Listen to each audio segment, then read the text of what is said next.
Mereka bilang, jembatan tua ini sudah menelan banyak nyawa. Setiap malam terdengar suara langkah kaki, padahal tak ada seorang pun di sana. Malam itu 3 pemuda nekat melintas. Mereka pikir itu cuma cerita kampung biasa. Tapi apa yang menunggu di balik kabut bukan sekadar mitos.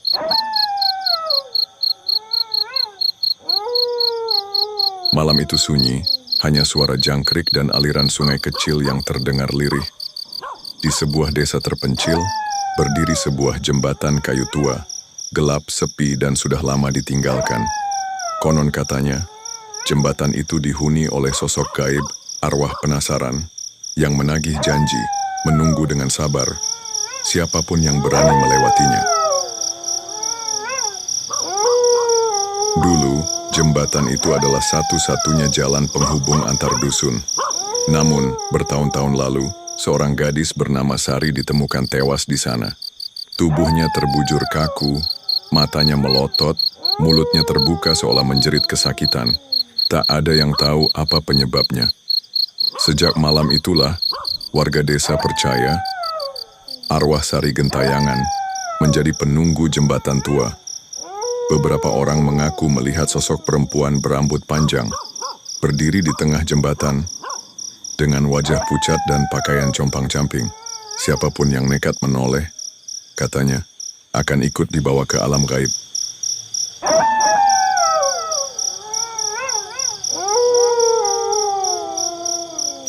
Malam itu, 3 pemuda desa, Bimo, Jaka, dan Anto, nekat melewati jembatan tua. Awalnya, hanya iseng, sekadar uji nyali sambil tertawa-tawa. Namun begitu melangkahkan kaki, suasana berubah. Angin mendadak berhenti, suara jangkrik lenyap, dan kayu jembatan berderit keras, seolah ada yang menginjak selain mereka. Jaka berbisik, kalian dengar nggak? Kayak ada yang ikut jalan di belakang kita. Bimo menoleh cepat, tapi tidak ada siapa-siapa.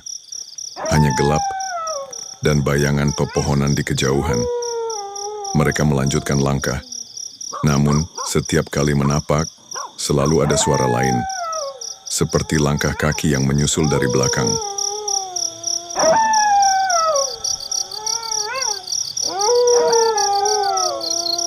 Saat sampai di tengah jembatan, Anto tiba-tiba terhenti. Wajahnya pucat, matanya membelalak ke arah depan. Dengan suara bergetar, ia berkata, Itu ada perempuan. Di ujung jembatan, samar-samar terlihat sosok berdiri. Rambut panjang menutupi wajahnya, tubuhnya membungkuk aneh. Gaun putih lusuhnya melayang-layang diterpa angin malam. Seketika tubuh mereka membeku. Suara tawa iseng berubah jadi bisikan panik. Bimo mencoba memberanikan diri berteriak, "Hei, siapa kau? Jangan nakut-nakutin." Tapi sosok itu tidak bergerak, hanya berdiri. Hingga perlahan-lahan kepalanya menoleh, berputar lebih dari 180 derajat.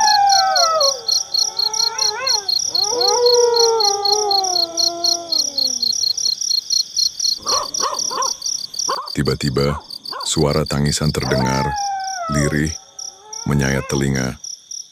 Tangisan perempuan yang pelan-pelan berubah menjadi jeritan panjang. Sosok itu mendekat, bukan dengan berjalan, melainkan melayang cepat di atas jembatan. Bimo, Jaka, dan Anto sontak berlari terbirit-birit. Namun langkah mereka semakin berat seolah ada tangan-tangan tak kasat mata yang menarik kaki mereka. Jaka jatuh tersungkur. Saat Bimo mencoba menolong, ia melihat jelas wajah sosok itu. Mata hitam pekat tanpa bola mata. Mulut menganga lebar hingga telinga.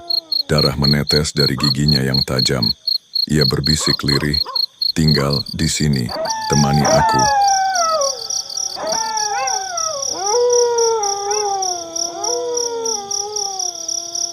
Ketiganya akhirnya berhasil keluar dari jembatan. Namun sejak malam itu, hidup mereka berubah. Bimo kerap mimpi buruk melihat wajah perempuan itu setiap kali memejamkan mata. Jaka sering mendengar suara langkah di depan rumahnya tiap tengah malam. Sedangkan Anto, 2 minggu kemudian ditemukan tak bernyawa di kamarnya. Dengan wajah ketakutan, matanya melotot, persis seperti mayat Sari dulu. Warga desa pun percaya, arwah penunggu jembatan tua tidak pernah benar-benar pergi. Ia masih berdiri di sana menunggu korban berikutnya. Siapa tahu suatu malam, saat kau melintas sendirian, kau akan melihat sosok perempuan itu dan mendengar bisikannya tepat di telingamu. Sekarang, giliranmu.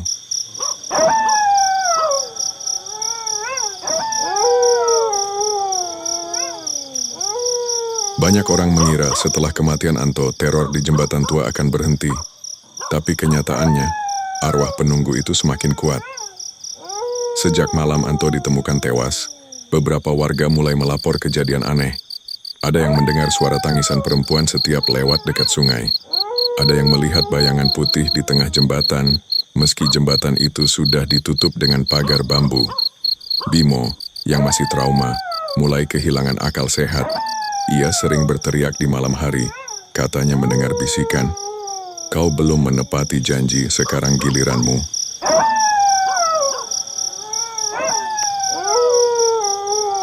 Suatu malam Jaka bermimpi buruk. Ia melihat Sari, gadis yang dulu mati di jembatan, menatapnya dari dalam kabut, sambil menunjuk ke arah jembatan. Begitu Jaka terbangun, kakinya basah, penuh lumpur, seolah ia baru saja berjalan di tepi sungai. Esoknya, warga geger. Orang-orang melihat Jaka berdiri sendiri di jembatan tua, tengah malam, berbicara sendirian. Matanya kosong, bibirnya komat-kamit seperti sedang menjawab bisikan gaib.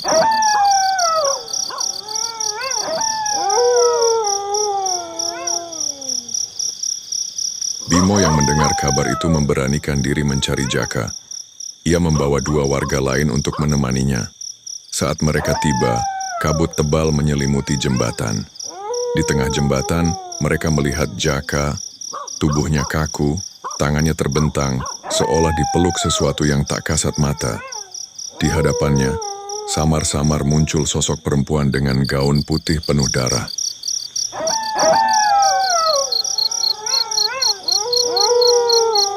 Dengan suara serak, Jaka berteriak, "Tolong aku." Dia menarikku. Namun seketika tubuhnya terlempar ke sungai, tenggelam dalam deras arus hitam. Bimo hanya bisa menjerit, sementara sosok perempuan itu perlahan menoleh ke arahnya. Wajahnya lebih mengerikan, mata hitam menyala, darah segar mengalir dari matanya, dan mulutnya terkoyak lebih lebar dari sebelumnya. Sejak kejadian itu, warga benar-benar menutup jalan menuju jembatan. Mereka membangun jalur baru agar tak ada lagi yang melintas.